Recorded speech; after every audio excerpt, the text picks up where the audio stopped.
Hello everyone, now I will discuss surface tension.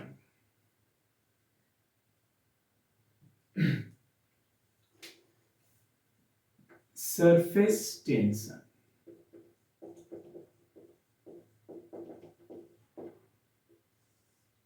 सबसे पहले हम लोग ये जानते हैं कि सरफेस टेंशन होता क्या है। तो सरफेस टेंशन को अगर हम डिफाइन करें तो इसको हम ऐसे बोल सकते हैं, it is the property of a liquid, it is the property of a liquid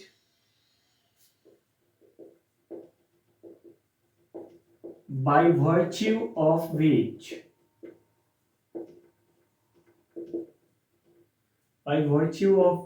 it contracts its surface area। यानी एक ऐसा प्रॉपर्टी है लिक्विड का जिसकी वजह से वो अपने सरफेस एरिया को कॉन्ट्रैक्ट करता है, कम से कम करता है, यानी छोटा से छोटा बनाना चाहता है, and gets minimum surface area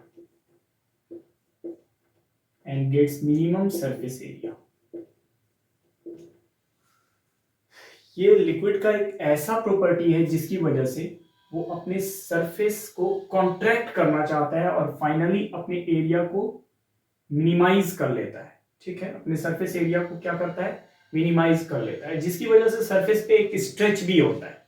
ठीक है, जिसकी वजह से आप सरफेस पे एक स्ट्रेच भी देखोगे, लिक्विड सरफेस पे क्या देखोगे, लिक्विड के सरफेस पे एक स्ट्रेच भी देखोगे। ठीक है, अगर आप रियल लाइफ एग्जांपल्स जानना चाहो सरफेस टेंशन से रिलेटेड, उसको अगर आप समझना चाहो तो उसके लिए एक कुछ एग्जांपल्स है रियल लाइफ। जैसे आप देखो, मॉस्किटो और insect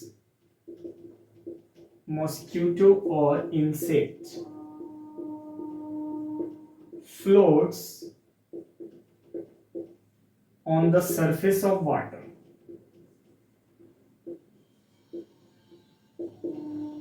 due to surface tension। यानी सरफेस टेंशन की वजह से मॉस्किटो या फिर कोई भी इंसेक्ट, कोई कीड़ा आपको पानी पे चलता हुआ दिखाई देता है। ठीक है, कोई पिन भी आप देखो, पिन या फिर निडल वाटर की सरफेस पे क्या होता रहता है, फ्लोट करता रहता है, वो सिंक नहीं करता, वो डूबता नहीं है, बिकॉज ऑफ सरफेस टेंशन। ठीक है, ये सब कुछ लाइव एग्जांपल्स है, रियल लाइफ एग्जांपल है सरफेस टेंशन का। अगर आप देखो कोई पिन अगर वाटर सरफेस पे फ्लोट कर रहा है तो वो क्यों करता है, उसको अगर आप समझना चाहो तो यहां पर ऐसे समझ सकते हो। मान लो ये वाटर सरफेस है। ठीक है, and this marker is a pin, exactly this marker is not a pin, but अगर आप सोचो कोई पिन है या नीडल है तो वो तो ऐसे ही लिनियर शेप का ही होता है, बहुत पतला होता है और उसका बहुत थिन होता है, बहुत पतला होता है, उसका सरफेस से उसका जो क्रॉस सेक्शनल एरिया होगा वो तो बहुत कम होगा। बट अगर उसको मान लो बहुत कई गुना 10,000 टाइम्स या 1 लाख टाइम्स, अगर आप 10,000 टाइम्स अगर आप उसको जूम करो तो उसका जो क्रॉस सेक्शनल एरिया आपको ऐसा दिखेगा। और वो पिन अगर ऐसे पड़ा हुआ है वाटर सरफेस पे तो आपको उसका ये वाला क्रॉस सेक्शन दिखेगा। तो उसको हम ऐसे यहाँ पर दिखा रहे हैं, वाटर सरफेस पे मान लो कोई पिन ऐसे पड़ा हुआ है, ऐसे ऐसे। ठीक है, तो ये यहाँ पर के लिक्विड को यहाँ उसके ऊपर फ्लोट कर रहा है, तो ये यहाँ पर के लिक्विड को ऐसे क्या कर देगा, इस टाइप से फ्लोट कर रहा होगा और ये यहाँ पर के लिक्विड को ऐसे कर देगा। ठीक है, तो अब देखो ये जो सरफेस टेंशन है, ये सरफेस टेंशन क्या करता है, सरफेस टेंशन एक फोर्स एक्सर्ट करता है बाउंड्री पे। तो ये force due to surface tension always जो होता है वो tangential, approximately tangential to the contact surface होता है। बट यहाँ पर थोड़ा सा ये कॉन्केव शेप आपको दिख रहा होगा। ठीक है, इस टाइप का, और ये इस force due to surface tension tangentially इधर भी लगेगा और इधर भी लगेगा, जितना फोर्स इधर लगेगा उतना ही इधर लगेगा। अब मान लो ये कुछ भी एंगल है, अब मान लो ये हॉरिजॉन्टल के साथ कुछ भी एंगल बना हुआ है, तो ये मान लो अगर थीटा है तो ये भी क्या होगा, थीटा। अब देखो आप इस फोर्स का इधर वाला कंपोनेंट होगा एफ कॉस थीटा, और इस फोर्स का इधर वाला कंपोनेंट होगा एफ कॉस थीटा। अब देखो इस फोर्स का ऊपर वाला कंपोनेंट हो जाएगा एफ साइन थीटा, तो इस फोर्स का भी ऊपर वाला कंपोनेंट हो जाएगा एफ साइन थीटा। अब देखो नीडल अगर है तो उसमें कुछ ना कुछ मास भी तो है, तो ये जो नीडल का क्रॉस सेक्शन दिख रहा है, तो कंप्लीट नीडल यहाँ पर जो डाउनवर्ड फोर्स लग रहा होगा उसका mass into acceleration due to gravity, यानी ये तो वेट हो गया नीडल का, और ऊपर में टोटल कितना फोर्स हो गया F sine theta plus F sine theta. यानी यहाँ पर ये पूरा जो ये नीडल क्यों फ्लोट कर पा रहा है ऑन द लिक्विड सरफेस, उसका एक रीजन ये भी है कि यहाँ पर दो upward force 2f sin theta और mg यहाँ पर क्या कर रहा है, एक दूसरे को बैलेंस कर पा रहा है 2f sin थीटा mg को। तो इसलिए कोई भी नीडल जो है on the surface of liquid क्या करता है, फ्लोट करता रहता है। कोई मच्छर या फिर कोई कीड़ा भी आपने देखा होगा लिक्विड के सरफेस पे फ्लोट करता रहता है, आपने सुना ही होगा। जैसे ये डेंगू के मच्छर जो होते हैं वो पानी पर अंडा देते हैं, ठीक है, तो वो जब पानी पे लैंड नहीं करते तो अंडा कैसे देते हैं। क्लियर, बात समझ में आ रही होगी आपको। तो ये बिकॉज ऑफ सरफेस टेंशन ऐसा होता है। क्लियर। अब आप एक और लाइव एग्जांपल देखो, जैसे थिन सोप सॉल्यूशन के साथ अगर आप थिन सोप फिल्म भी एक एग्जांपल है, थिन सोप फिल्म ये मूवी वाला फिल्म नहीं, यानी लेयर वाला फिल्म है, ठीक है। तो थिन सोप फिल्म में भी आपको सरफेस टेंशन दिखता होगा। थिन सोप फिल्म जो बनता है वो भी क्यों बनता है, उसमें भी आप सरफेस टेंशन को समझ सकते हो थिन सोप फिल्म में भी। जैसे आप देखो एक रेक्टेंगुलर, आप क्या करो, एक रेक्टेंगुलर फ्रेम ले लो, इस टाइप का एक रेक्टेंगुलर फ्रेम ले लो, मान लो इतना सा है ये फ्रेम, ठीक है।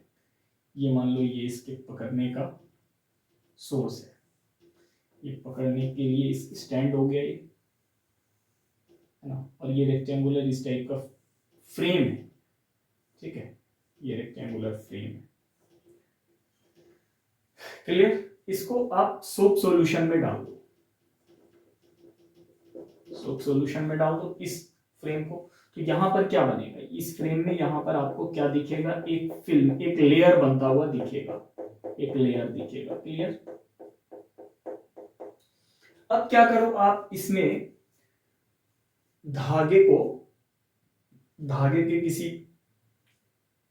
धागा ले लो, इतना बड़ा या कितना बड़ा भी, और उसको क्या करो, एक राउंड टाइप करके या फिर कैसा भी उसको एक लूप बना के उसको टाइट कर दो, दो एंड को, किसी धागे के दो एंड को कस के टाइट करके बांध दो, और इस फिल्म पर लाके, हॉरिजॉन्टली ये फिल्म है और इस पे लाके छोड़ दो, तो वो जो धागा का जो ये जो होगा वो तो अनसिस्टेमेटिक वे में ऐसे इस पे पड़ा हुआ होगा, ठीक है। अब आप देखो यहाँ पर जो फिल्म है इधर भी है और अंदर भी है, ठीक है। अब आप क्या करो, निडल लाओ और ये बीच में ना ऐसे करके फिट, ऐसे करके बीच में मार दो, तो क्या होगा, यहाँ पर का सारा लेयर गायब हो जाएगा, फूट जाएगा, ठीक है। अब आप देखो इस लिक्विड सर, ये जो फ्री बाउंड्री है इस धागे का, वो तो इसी साइड बचा है, तो वो क्या करेगा, वो फ्री बाउंड्री सब टेंजेंशियली फोर्स लगाना स्टार्ट कर देगा, ऐसे ऐसे धागे पे ऐसे ऐसे फोर्स लगाना स्टार्ट कर देगा चारों तरफ, ठीक है। चारों तरफ ऐसे ऐसे फोर्स लगना स्टार्ट हो जाएगा, जिससे कि कुछ देर के बाद आप देखना यही जो धागा है अनसिस्टेमेटिक टाइप का जो लूप है, एक कंप्लीट लूप बनेगा, एक कंप्लीट लूप बन जाएगा, और ये सर्कुलर सिस्टेमेटिकली सर्कुलर बन जाएगा। इससे क्लियर हुआ कि इस सरफेस पे एक टेंशन एग्जिस्ट कर रहा है, जिससे कि वो क्या, चारों तरफ फोर्स, टेंजेंशियली आउटवर्ड फोर्स लगने की वजह से, ठीक है, वो force due to surface tension होगा, लगने की वजह से ये धागा जो लूप था, अनसिस्टेमेटिक लूप जो था, इरेगुलर लूप जो था, वो धागे का या थ्रेड का वो रेगुलर लूप यानी एक सर्किल का फॉर्म ले लिया है। तो ये कुछ लाइव एग्जांपल है सरफेस टेंशन का।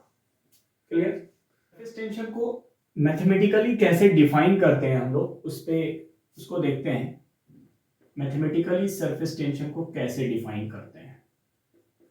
एग्जैक्टली सरफेस टेंशन होता क्या है, उसकी वजह से क्या हो सकता है, वो रियल लाइफ में कहाँ कहाँ दिखता है, ये बात आपको समझ में आ गई है। बट मैथमेटिकली इसको अगर डिफाइन कैसे करेंगे, इसका कैलकुलेशन कैसे करेंगे सरफेस टेंशन का, तो उसको देखते हैं। तो एग्जैक्टली हमको सबसे पहले एक लिक्विड बॉडी लेना होगा।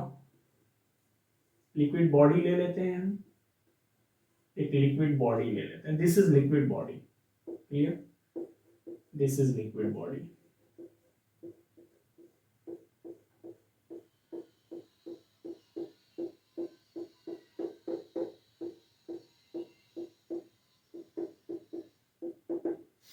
This is liquid body.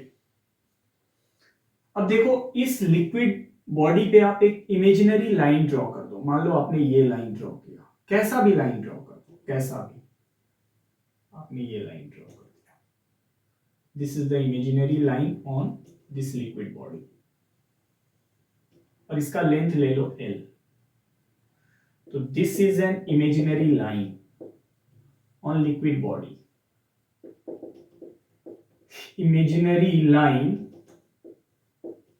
On liquid body, L length का, ठीक है। एग्जैक्टली ये लाइन है क्या, एग्जैक्टली ये लाइन, एक लाइन पर आपने बहुत सारे मॉलिक्यूल को माना हुआ है, ठीक है। एग्जैक्टली ये लाइन वही तो है।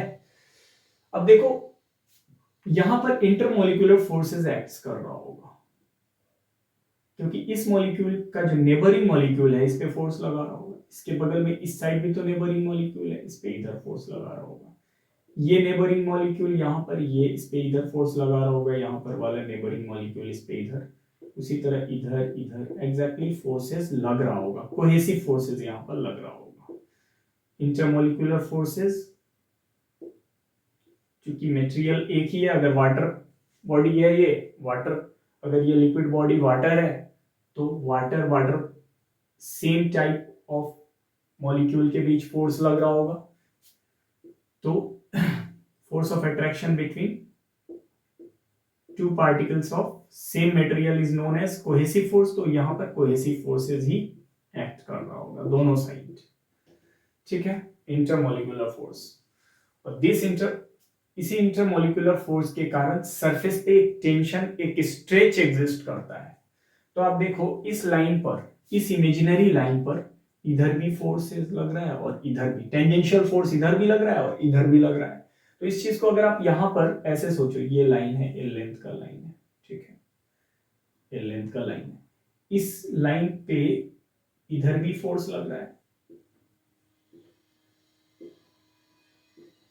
और इधर भी फोर्स लग रहा है। तो मान लो उस साइड नेट फोर्स F लग रहा है, तो इस साइड भी तो उतना ही फोर्स लग रहा है, नेट फोर्स F ही लग रहा है। क्योंकि अगर आप देखो तो यहां पर ये, यहां पर ऐसे, यानी फोर्सेस तो ऐसे ही लग रहा है, ठीक है। जितना force right side of the line लग रहा है उतना ही left side of the line लग रहा है। और नेट फोर्स अगर आप ध्यान दो, नेट फोर्स इधर का सारा फोर्स और इधर का सारा फोर्स ऐड होने के बाद सेमी फोर्स आया। मान लो इन सारे फोर्सेस का सम ये आया, मान लो इन सारे फोर्सेस का सम, ये जितना भी फोर्स लग रहा है इन सारे फोर्सेस का सम इस लाइन पर summation of all the force आया F। इधर भी सारे फोर्सेस का सम अगर मान लो F आया, ठीक है। तो नेट फोर्स जो आ गया इस लाइन पर, इस लाइन पर नेट फोर्स जो आ गया वो क्या आ गया, 0 आ गया, ठीक है। एग्जैक्टली इस इमेजिनरी लाइन पर नेट फोर्स तो 0 ही होगा, क्योंकि जितना फोर्स उधर लग रहा है उतना ही फोर्स इधर लग रहा है। बट सरफेस टेंशन को डिफाइन करने के लिए हम जो फोर्स लेंगे आइदर साइड, किसी एक साइड का ही फोर्स लेंगे। तो सरफेस टेंशन को हम कैसे डिफाइन करते हैं उसको यहां पर देखेंगे। Take an imaginary line, take an imaginary line, take an imaginary line on liquid surface, take an imaginary line on liquid surface, ठीक है, then force per unit length, force per unit length of that of either side of that line gives surface tension. वही क्या दे देगा? Surface tension. तो surface tension को हम ऐसे mathematically define कर पाएंगे. क्लियर? तो सरफेस टेंशन को ऐसे ही डिफाइन करते हैं.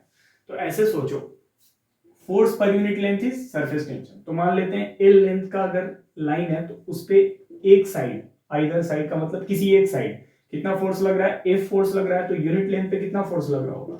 F by L. This quantity is known as surface tension. Clear? तो सरफेस टेंशन जो हो गया, सरफेस टेंशन को आप टी से भी दिखा सकते हो या एस से भी दिखा सकते हो. तो सरफेस टेंशन टी क्या हो गया? एफ बाई एल हो गया. अब अगर आप इसके यूनिट एंड डायमेंशन को जानना चाहो तो सरफेस टेंशन का जो डायमेंशन होगा, अब देखो फोर्स के लिए क्या लेना है? MLT माइनस 2 और लेंथ के लिए L. तो आ गया सरफेस टेंशन का डायमेंशन MT माइनस 2. ठीक है.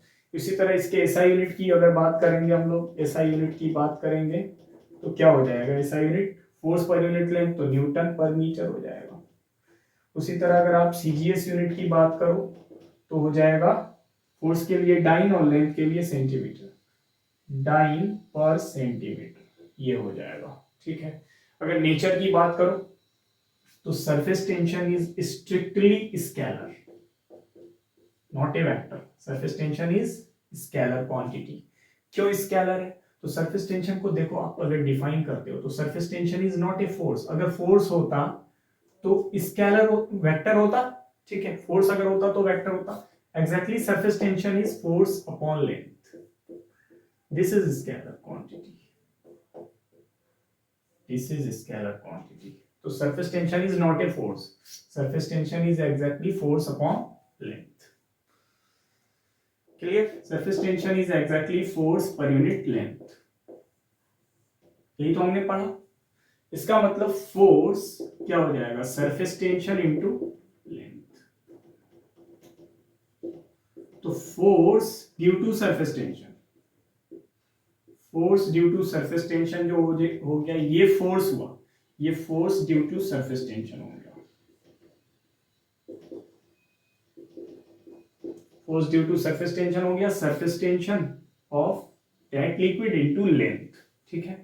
तो ऐसे आप force due to surface tension को कैलकुलेट करोगे. अब कुछ एग्जांपल देख लेते हैं. जैसे अगर मान लेते हैं, एक एग्जांपल ले लेते हैं. जैसे ये कोई सरफेस है, ये कोई प्लेन सरफेस है. ठीक है. और इस पे कोई लिक्विड गिरा हुआ है, कोई लिक्विड गिरा हुआ है जिसका सरफेस टेंशन कितना दिया हुआ है? एस. गिवन है, ये लिक्विड जो दिया हुआ है उसका सरफेस टेंशन कितना गिवन है? एस. अब मान लेते हैं कि इस सरफेस पे एक रिंग भी है. This is the ring. एक रिंग है, इस सरफेस पे रखा हुआ है. तो ये रिंग का आपको क्या गिवन है? इस रिंग का मास m दिया हुआ है और रेडियस r दिया हुआ है. यही गिवन है. तो आपको क्वेश्चन बोल रहा है find force required to lift the ring. यानी इस रिंग को चूंकि ये जिस सरफेस पे रखा हुआ है एग्जैक्टली उस पे कोई लिक्विड गिरा हुआ है जिसका सरफेस टेंशन एस है. तो इस रिंग को ऊपर उठाने में कितना फोर्स रिक्वायर्ड होगा? ठीक है. तो आप देखो यहां पर दिस इज रिंग. तो इसका एक फ्री बाउंड्री आपको ये दिख रहा है अंदर, बाहर से. ये एक फ्री बाउंड्री हो गया बाहर से, और एक अंदर से भी तो फ्री बाउंड्री है. तो इसके पास दो फ्री बाउंड्रीज हो गया. कितना फ्री बाउंड्रीज हो गया? दो फ्री बाउंड्रीज हो गया. तो आप ध्यान देना, इसको अगर इसका तो एक वेट भी डाउनवर्ड ऐसे लग रहा होगा mg. ठीक है. तो अब देखो टेंजेंशियली अगर आप इस रिंग को अगर आप थोड़ा सा ऐसे करके समझ पाओ, यहाँ पर थोड़ा थिक करके अगर आप समझ पाओ, तो इस रिंग को ऐसे अगर करके समझ पाओ, आप देखो ऐसे करके अगर समझ पाओ, इतना आप इसको थोड़ा थिक थिक करके अगर समझ पाओ इस रिंग को, इस टाइप से मान लो इस रिंग का छोटा सा कर्व कर्व पार्ट जो हमने यहाँ पर थोड़ा थिक करके बनाया है, ठीक है। तो एग्जैक्टली होगा क्या कि यहाँ पर इस टाइप से टेंजेंशियली फोर्स लग रहा होगा इस पे, इस टाइप से एक इनर बाउंड्री पे और एक आउटर बाउंड्री पे भी एक टेंजेंशियल फोर्स इस टाइप का एग्जिस्ट कर रहा होगा, ठीक है। और एक फोर्स तो mg है ही, तो नेट फोर्स जो रिक्वायर्ड होगा, net force required to lift the ring, mg भी नीचे, और ये चीज एग्जैक्टली ऐसे होता है, ये वाला फोर्स अप्रोक्सीमेटली वर्टिकली डाउनवर्ड ही इसको माना जाएगा, ये जो force due to surface tension है। तो force due to surface tension तो दो बाउंड्रीज पे लगेगा, एक तो आउटर बाउंड्री है और एक इनर बाउंड्री। तो आउटर बाउंड्री पर जो surface tension, force due to surface tension लगेगा, surface tension into 2πr plus outer boundary पे तो ये लग गया, इनर बाउंड्री पे जो डाउनवर्ड ये लगेगा force due to surface tension, वो भी क्या होगा s इंटू 2πr प्लस एक mg तो डाउनवर्ड भी लग रहा है, एक mg डाउनवर्ड, इतना मिनिमम फोर्स तो नीचे लग रहा है, और इतना ही मिनिमम फोर्स अगर हम अपवर्ड डायरेक्शन में अप्लाई कर दें, ये अपवर्ड डायरेक्शन में इफ रिक्वायर्ड, ठीक है, इतना ही जितना फोर्स डाउनवर्ड है उतना ही अगर हम अपवर्ड डायरेक्शन में या उससे थोड़ा सा ज्यादा कर दें, तो ये उठने की स्थिति में आ जाएगा, यानी ये लिफ्ट हो जाएगा, इस सरफेस से उठ जाएगा। यानी कितना हो गया total 2 into S into 2πr plus mg, यानी फोर्स रिक्वायर्ड जो आ गया वो कितना आ गया 4πsr plus mg. This is the minimum force required to lift the ring. Clear? Next example देखते हैं, जैसे ये कोई सरफेस है, कोई प्लेन सरफेस है, ठीक है, इस सरफेस पे रखा हुआ है एक डिस्क,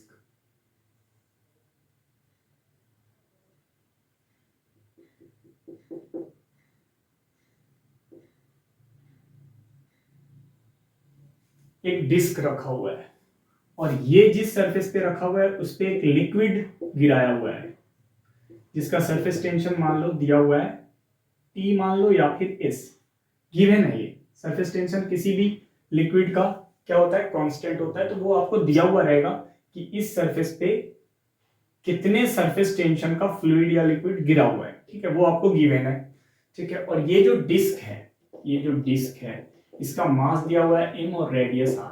तो यहां पर एक बार फिर से पूछ रहा है force required to, minimum force required to lift, exactly ये होता है minimum force required to lift the disc, lift the disc.